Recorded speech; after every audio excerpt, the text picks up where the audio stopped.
में एक सांसद हुआ करते थे, उनका नाम था आचार्य राम मनोहर लोहिया। अब वो जीवित नहीं है, लेकिन बहुत तेजस्वी, तपस्वी और बहुत प्रखर सांसद हुआ करते थे। पंडित नेहरू उस समय प्राइम मिनिस्टर हुआ करते थे। लोहिया जी उनके अपोजिशन में बैठा करते थे। लोहिया जी जब भाषण दिया करते थे संसद में, तो नेहरू जी की बोलती बंद हो जाती थी। नेहरू जी के पास जवाब नहीं होता था देने के लिए। ऐसे सवाल करते थे कि प्रधानमंत्री परेशान हो जाए। एक बार नेहरू जी संसद में भाषण दे रहे थे, लोहिया जी बैठकर सुन रहे थे। नेहरू जी ने कहा कि हमारी जो पंचवार्षिक योजनाएं हैं, पंचशाला माने 5 साल वाली, माने 5 ईयर प्लान, इसने भारत का बड़ा विकास कर दिया है। आप जानते हैं नेहरू जी 17 साल इस देश के प्रधानमंत्री रहे। 3 उन्होंने 5 साला योजनाएं बनाई, 3 5 ईयर प्लान बनाए। तो 3rd 5 ईयर प्लान के बारे में चर्चा कर रहे थे, और ये घटना उनकी मृत्यु से लगभग 2-2.5 साल पहले की है। कहने लगे कि मेरी पंचवार्षिक योजनाओं ने बड़ा देश का लाभ किया है, गरीबी खत्म हुई है, बेकारी कम हुई है। तो लोहिया जी खड़े हो गए। उन्होंने कहा नेहरू पंडित, वो नेहरू पंडित बोलते थे, पंडित नेहरू नहीं बोलते थे, नेहरू पंडित बोलते थे। अब उनका था बात करने का तरीका। तो उन्होंने कहा नेहरू पंडित, ये जो आप बोल रहे हो कि आपकी 5 साला योजनाओं से गरीबी खत्म हुई है, मेरे एक सवाल का जवाब आप दो कि भारत के सबसे गरीब आदमी की एक दिन की आमदनी कितनी है? तो नेहरू जी ने कहा ये तो नहीं निकाला है, तो निकाल के बताओ। तो नेहरू जी ने कहा पूरे देश का सर्वे कराना पड़ेगा, तो करवा लो। सवाल तो चाहिए, जवाब तो चाहिए। अब संसद का नियम ऐसा है कि सांसद कोई सवाल पूछे तो प्रधानमंत्री को जवाब देना ही पड़ेगा। आज नहीं तो कल, कल नहीं तो परसों, महीने बाद, 2 महीने बाद देना ही पड़ेगा। आप ये नहीं कह सकते इस सवाल का जवाब नहीं देंगे, क्योंकि हर सांसद का विशेष अधिकार है प्रश्न पूछने का। लोहिया जी ने सवाल पूछ लिया। नेहरू जी ने पूरी टीम लगाई और कहा निकालो देश के गरीब आदमी की एक दिन की आमदनी क्या। तो टीम ने 4-4.5 महीने की मेहनत के बाद पूरे देश के सामने एक आंकड़ा बताया कि हिंदुस्तान के सबसे गरीब आदमी की एक दिन की आमदनी 2.5 आना है। आना तो आप समझते हैं, 16 आने का 1 रुपया होता है, तो 2.5 आना है, माने 1 रुपये का कितना नीचे का हिस्सा आप अंदाजा लगा सकते। तो नेहरू जी ने जब ये जवाब दिया तो लोहिया जी उनकी तरफ देख रहे थे, कह रहे थे फिर तुम क्या बात कर रहे हो, पंचवार्षिक योजनाएं तुम्हारी लाभ कर रही हैं देश को, कैसे मान लें? जब गरीब आदमी की एक दिन की आमदनी 2.5 आना है तो कैसे कहें कि पंचवार्षिक योजनाओं से गरीबों का लाभ हो रहा है? तो नेहरू जी चुप हो गए।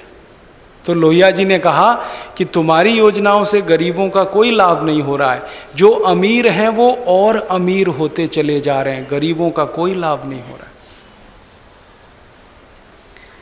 और तब उन्होंने नेहरू जी को चेतावनी दी थी कि आप विकास की योजनाओं के केंद्र को बदलिए, गांव के सबसे अंतिम किसान को केंद्र में लाइए योजनाओं के, और फिर से डिजाइन करिए आपकी पंचवार्षिक योजनाओं की। उसके बाद क्या हुआ, नेहरू जी की मृत्यु हो गई, वो दोबारा कुछ हो नहीं पाया, और लोहिया जी भी पार्लियामेंट से बाहर हो गए, और वो बात वहीं की वहीं दबी रह गई। अब इस बात को 2009 में मैं क्यों याद कर रहा हूँ, मैंने एक हिसाब निकाला कि 1970 के दशक में सबसे गरीब आदमी की एक दिन की आमदनी जो 2.5 आना थी, अब हिंदुस्तान में 2009 में सबसे गरीब आदमी की एक दिन की आमदनी 20 रुपये हुई है, तो वो 2.5 आने के ही बराबर है। आप कहेंगे वो कैसे? वो ऐसे कि 1970 के दशक में रुपए की जो क्रय शक्ति थी, जो परचेजिंग कैपेसिटी थी, वो अभी गिरते गिरते इतने नीचे आ गई है, और रुपए का इतना अवमूल्यन हो गया है कि 70 के दशक का 2.5 आना अब हिंदुस्तान में 1 रुपये के बराबर है। बात वहीं की वहीं है। अब 20 रुपये हो गई है क्योंकि इन्फ्लेशन उसमें जुड़ गया है, लेकिन रुपए की परचेजिंग कैपेसिटी घट गई है, तो आमदनी उतनी ही है जो लोहिया जी के ज़माने में थी। इसका मतलब क्या है, हम भारत के गरीबों का विकास नहीं कर पाए, वो जहाँ खड़े थे वहीं हैं, शायद उससे बदतर स्थिति में पहुँचे। और बेरोजगारों की भी बात हम नहीं कर पाए। ऑर्गेनाइज सेक्टर के लोगों को रोजगार दे देना बिल्कुल अलग बात है, अनऑर्गेनाइज सेक्टर में रोजगार पैदा करना वो सबसे बड़ा चैलेंज है किसी भी अर्थव्यवस्था। ऑर्गेनाइज सेक्टर में तो आप करोड़ों रुपए इन्वेस्ट करते हैं तो कुछ हजार लोगों को काम मिल ही जाएगा, क्योंकि तो वो झक मार के मिलना ही है, उसके अलावा और रास्ता ही नहीं है, क्योंकि इन्वेस्टमेंट आपका हजारों करोड़ का है। आप पब्लिक सेक्टर में हजारों लाखों करोड़ रुपए इन्वेस्ट करते हैं लोगों के टैक्स के पैसे में से, तो उसमें से कुछ हजार लोगों को रोजगार मिल ही जाता है, उसमें कोई खास बात नहीं है। प्रश्न तो अनऑर्गेनाइज सेक्टर का है, असंगठित क्षेत्र का है, जहां पर लोगों को काम नहीं मिलता और काम दिलवाना सबसे बड़ी चुनौती है। भारत सरकार इसमें फेल हो गई है। अर्जुन सेन गुप्ता कमीशन की रिपोर्ट जब संसद में आई तो मैंने कुछ सांसदों को सवाल लिख के दिए। मैं तो एमपी नहीं हूँ, सवाल पूछ नहीं सकता, लेकिन जो एमपी हैं उनको लिख के दिया कि आप पूछो सरकार से, और ये पूछो कि आखिर पिछले 62 साल में सरकार ने किया क्या। फिर जो गरीबी वैसी की वैसी है और ज़्यादा बढ़ गई, बेरोजगारी और बढ़ी है, क्या किया सरकार ने 62 साल? पूछा सवाल तो जवाब नहीं है। प्रधानमंत्री और वित्त मंत्री एक ही बात कह रहे हैं, जी हमने तो 62 साल में 11 पंचवार्षिक योजनाएं चला दी, अब उसका लाभ लोगों तक नहीं पहुंचा तो क्या करें। तो गया कहां फिर वो लाभ? आपको मालूम है एक पंचवार्षिक योजना 10 लाख करोड़ रुपए की होती है एक, और 11 योजनाएं लागू हो चुकी हैं, तो कम से कम 110 लाख करोड़ का खर्चा तो हो ही चुका है। 110 लाख करोड़ बहुत बड़ी रकम होती है। एक दिन मैंने सोचा कि ये 110 लाख करोड़ का अगर सोना खरीद लिया जाता और इस हिंदुस्तान की सड़कों पे बिछा दिया जाता तो 6,38,365 गांव की एक एक सड़क सोने से बन गई होती। इतनी बड़ी रकम है 110 लाख करोड़ की। इसके अलावा भी रकम खर्च होती है। हर साल बजट आता है, आप जानते हैं, बजट में सरकार खर्च करती है और सरकार कहती है कि जो नॉन प्लान्ड एक्सपेंडिचर है वो तो विकास में नहीं है, लेकिन प्लान्ड एक्सपेंडिचर तो विकास में जाता ही है ना। इस साल के बजट में 3 लाख करोड़ का प्लान्ड एक्सपेंडिचर है, पिछले साल में 2.5 लाख करोड़ था, और पिछले 62 साल में एवरेज 1 लाख करोड़ निकाल दें तो 62 लाख करोड़ तो खर्च हो ही चुका है प्लान्ड एक्सपेंडिचर के रूप में। 110 लाख करोड़ पंचवार्षिक में खर्च हुआ, 62 लाख करोड़ बजट में आ गया, तो लगभग हमने 180 लाख करोड़ तक तो खर्च कर ही दिया है। फिर गरीबी क्यों? फिर बेरोजगारी क्यों? क्योंकि ये तो बहुत बड़ी रकम है। इतनी रकम में तो पूरे हिंदुस्तान को सोने का देश बनाया जा सकता है। मैंने एक दिन हिसाब निकाला था कि अगर सरकार नहीं होती थोड़ी देर के लिए, हालांकि ये यूटोपियन बात है, हो ही नहीं सकती ऐसी बात कर रहा हूं, लेकिन थोड़ी देर के लिए कल्पना करें कि सरकार ही नहीं होती और ये 180 लाख करोड़ हमने लोगों में बांट दिया होता।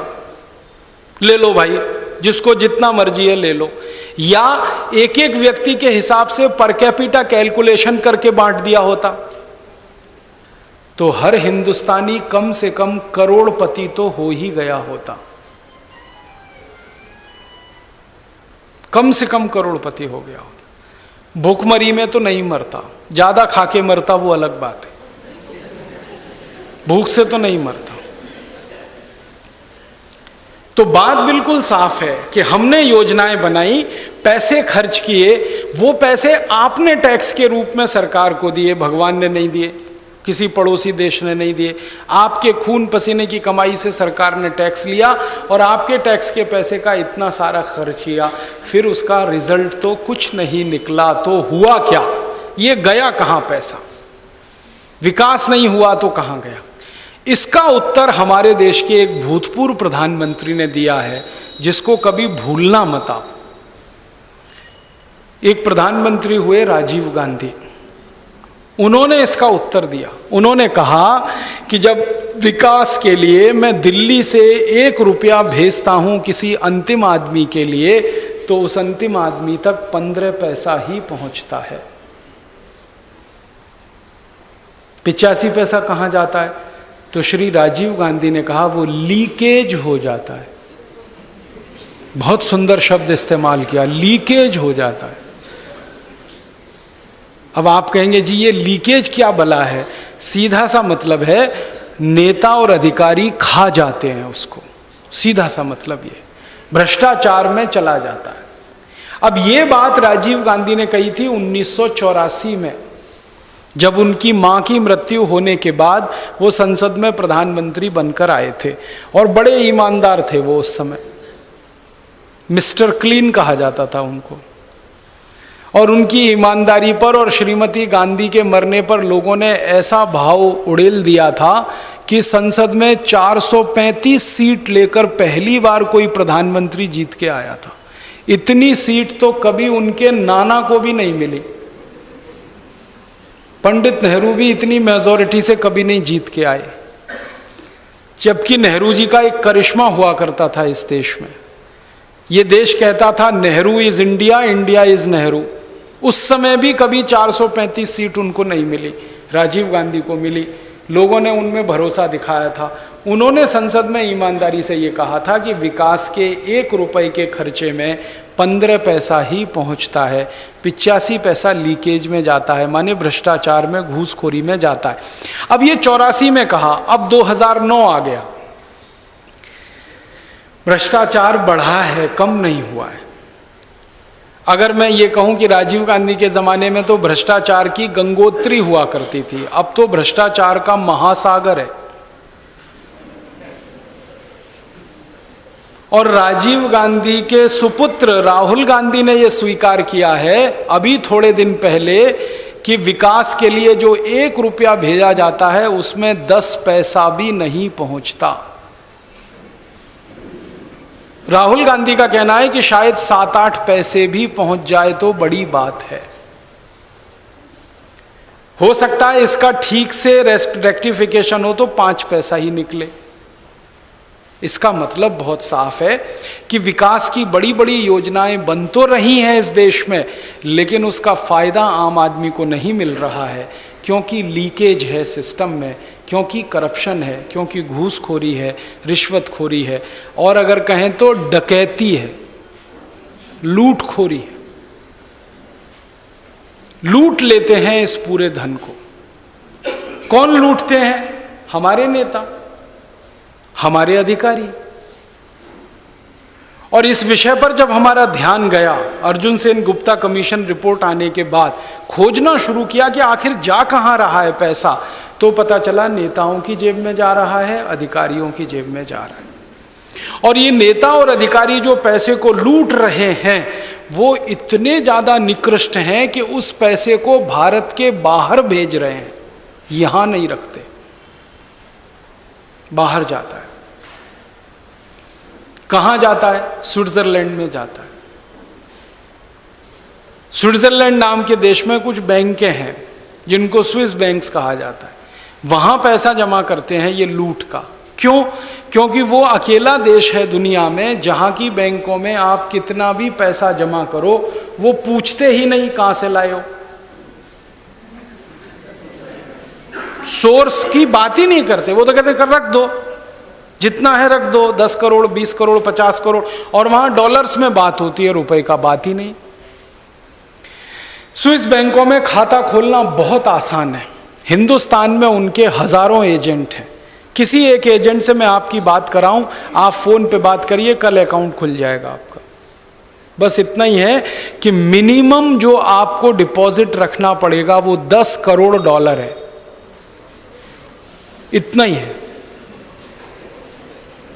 जैसे आप स्टेट बैंक ऑफ इंडिया में खाता खोलते हैं तो मिनिमम कुछ रखना पड़ता है 500 रुपए, हाँ, अब वहां मिनिमम है 10 करोड़ डॉलर। $1 में 50 रुपए होते हैं, तो 500 करोड़ रुपए वहां कम से कम जमा करो तो खाता खुलता है। तो कौन जाएगा वहां खाता खुलवाने? निश्चित है जिसके पास 500 करोड़ से ऊपर होगा वही तो जाएगा। ऐसे लोग हैं इस देश में। और आपको सुन के हैरानी होगी कि ऐसे लोग कौन हैं? टाटा बिरला डालमिया धीरूभाई अंबानी है तो उसमें क्या है, वो तो उद्योगपति हैं, वो तो उद्योग करते हैं, व्यापार करते हैं, धंधा करते हैं, कमाते हैं, उनके पास 500-700 हजार करोड़ होना तो सामान्य बात है। मुझे तो हैरानी ऐसे लोगों पर होती है कि जो चाय की दुकान भी नहीं चलाते उनके पास है। जिंदगी में कभी जिन्होंने चाय की दुकान नहीं चलाई उनके पास हजारों करोड़ है। जिन्होंने कभी परचून की दुकान भी नहीं खोली उनके पास भी है। जिन्होंने कभी सब्जियां भी नहीं बेची उनके पास भी है। जिनके घर में कोई बिजनेस नहीं है उनके पास भी है। जिनके घर में कोई उद्योग नहीं है उनके पास भी है। कहां से आ रहा है भाई? बस यही है कि जिनके घर में ना कोई बिजनेस है, ना कोई उद्योग है, ना कोई व्यापार है, उनके पास भी हजारों करोड़ है। वो इसलिए है कि वो भारत की सत्ता व्यवस्था में भागीदार हैं, बस इसलिए। मतलब हमारे देश के नेताओं के पास हजारों करोड़ की संपत्ति है। हमने कुछ नेताओं की जन्म कुंडली बनाना शुरू किया है, और वो जन्म कुंडली ऐसी कि आजादी जब आई तो इनके घराने ने क्या कुर्बानी दी ये पहले पता करो। कोई मरा इनका आजादी की लड़ाई में, कोई शहीद हुआ इनका आजादी की लड़ाई में। इन्होंने कभी कोई अपना बेटा हिंदुस्तान की सीमा की रक्षा करने के लिए फौज में भर्ती करा, या इन्होंने कभी कोई अपने बेटे को देश की आंतरिक सुरक्षा के लिए दांव पे लगाया? तो पता चला कुछ नहीं किया इन्होंने। ना आजादी की लड़ाई में उनका घर शामिल था, ना आजादी की लड़ाई में उन्होंने कोई कुर्बानी दी, ना कोई शहादत दी, ना उनके परिवार में किसी ने फौज में नौकरी की, ना देश की सुरक्षा, ना आंतरिक ना बाहरी, कुछ किया ही नहीं। फिर भी हजारों करोड़ है उनके पास, बस इसलिए कि वो कुछ दिन एमपी हो गए, कुछ दिन एमएलए हो गए, कुछ दिन कॉरपोरेटर हो गए, कुछ दिन मिनिस्टर हो गए, कुछ दिन चीफ मिनिस्टर हो गए, कुछ दिन फाइनेंस मिनिस्टर हो गए, बस इसलिए। दुख और दर्द इस बात का है कि जिन परिवारों ने आजादी की लड़ाई में कोई योगदान नहीं दिया, जिनके घर से किसी की कुर्बानी नहीं हुई, किसी ने शहादत नहीं दी, जिनके परिवार का कोई बेटा बेटी फौज में जाके कभी शहीद नहीं हुआ, उन्हीं के हाथ में इस देश की सारी मलाई और सत्ता है। वो ही लूट के खा रहे हैं इस देश को, और लूट के खा ही नहीं रहे हैं, उस लूटे हुए धन को विदेशों में ले जाकर जमा कर रहे हैं। कितना बड़ा क्राइम है आप जानते हैं? आपसे अगर गलती हो जाए तो सरकार जेल में ठोक देगी, आप बाहर नहीं निकल पाएंगे। ये गलती हो जाए कि आपकी कमाई का हिस्सा आपने विदेशों में जमा करके रखा है, क्राइम है ये। लेकिन हमारे बड़े बड़े नेता ये क्राइम रोज करते हैं, किसी को जेल नहीं होती, किसी को पुलिस नहीं पकड़ती, किसी के घर छापा नहीं पड़ता, सीबीआई की रेड नहीं होती, इनकम टैक्स की रेड नहीं होती, क्योंकि वो सत्ता व्यवस्था में शामिल। और इनमें कई नेता तो ऐसे विचित्र हैं, जिसकी भी सरकार आ जाए उनकी बल्ले बल्ले। कुछ खानदान इस देश में ऐसे हैं जिन्होंने अपने भाई भतीजों को हर पार्टी में फिट किया हुआ है। अम्मा एक पार्टी में, बेटा दूसरी पार्टी में, बेटे का बेटा तीसरी पार्टी में। देख लो आप, नाम लेने की जरूरत नहीं है, आपको अच्छे से समझ में आ जाएगा। ऐसे परिवार तो जिसकी भी सरकार आ जाए, किसी न किसी पार्टी की तो आएगी, तो उनकी तो मजे बल्ले बल्ले। राज्यों में भी ऐसे हैं, केंद्रों में भी ऐसे हैं। मतलब सीधा सा है, लूट का माल उनके घर में आते रहना चाहिए, इसका पूरा चाक चौबंद इंतजाम उन्होंने किया हुआ है। और इतनी बेदर्दी से लूटते हैं ये लोग कि हिंदुस्तान के डकैत भी इनके सामने फीके। मैं कभी कभी याद करता हूं, इस देश में एक डाकू माधो सिंह होता था, एक डाकू मोहर सिंह होता था, एक डाकू जालिम सिंह होता था, जो लूटते थे घरों में जाकर पैसा। लेकिन उनके जीवन का एक दूसरा पक्ष भी था, वो लूटते थे और गरीबों में जाके बांटते थे। ये उनके जीवन का दूसरा पक्ष था। वो रॉबिन हुड थे हमारे सोसाइटी के। वो देखते थे कि कोई करोड़पति है, इसके यहां से लूटो, और गरीबों की बेटियों की शादियां करवाया करते थे। माधो सिंह ने हजारों बेटियों की शादियां कराई हैं, मोहर सिंह ने भी कराई, जालिम सिंह ने भी कराई। अब हम उनको डकैत कहते हैं। अमीरों से लूट के गरीबों को देने वालों को डकैत कहा जाता है, तो इनको क्या कहें? जो आधुनिक जमाने के माधो सिंह, मोहर सिंह और जालिम सिंह, ये तो लूटते हैं, गरीबों पर तो एक पैसा खर्च नहीं करते, लूट कर ले जाकर इसको स्विस बैंकों में जमा करके रखते हैं अपने कुत्ते बिल्लियों के नाम से। अकाउंट भी उनके ऐसे ही नामों से हैं, कुत्ते के नाम से, बिल्ली के नाम से, किसी और के नाम से। इन पर हम लोगों ने जब रिसर्च की तो पता चला कि ये लोग 10, 20, 100 नहीं हैं, इनकी संख्या हजारों में है। भारत के भ्रष्ट नेता और भ्रष्ट अधिकारी जिनके स्विस बैंक में खाते हैं वो 80,000 नाम हैं, 1-2 नहीं है, 80,000। आप बोलेंगे जी कैसे पता चला? स्विस बैंक वाले तो बताते नहीं। बात बिल्कुल सही है, वो नहीं बताते। जब तक कि उनके ऊपर कोई मुसीबत ना आए वो नाम नहीं बताते, इसी का पैसा लेते। स्विस बैंक बड़े इंटरेस्टिंग बैंक हैं, वो जो जमा पूंजी होती है ना उस पर ब्याज नहीं देते, उल्टा सर्विस चार्ज लेते हैं जमा करने वाले से, बदले में सीक्रेसी मेंटेन करते हैं। यही है बस, वो बताते नहीं जल्दी। तो हमको भी नहीं बताया, हम बहुत पीछे पड़े, नहीं बताया। फिर हमने दूसरा रास्ता निकाला पता करने का। वो रास्ता क्या निकाला कि भारत से स्विट्जरलैंड कौन कौन जाता है ये पता लगाओ। एयरपोर्ट पर हमने हमारे लोग लगाए, Delhi airport, Bombay airport, Madras airport, Calcutta airport, Bangalore airport, जहां से डायरेक्ट फ्लाइट है स्विट्जरलैंड की। इनडायरेक्ट वाली तो अभी हमने बात ही नहीं की। जहां से स्विट्जरलैंड को सीधे फ्लाइट होती है, ज्यूरिख जाती है, जिनीवा जाती है, वो एयरपोर्ट का हमने निकाला आंकड़ा, कितने लोग हैं जो स्विट्जरलैंड यात्रा करते हैं। तो पता चला वो तो 1 लाख से ज्यादा हैं हर साल जो यात्रा करते हैं। इन 1 लाख में से 20,000 ऐसे हैं जो पहली बार और आखिरी बार यात्रा करते हैं। एक बार जाएंगे, देखेंगे, फिर दोबारा नहीं जाते। वो घूमने वाले लोग हैं, टूरिस्ट हैं। उनमें ज्यादा लोग हनीमून मनाने वाले हैं। शादी हुई, स्विट्जरलैंड चले गए।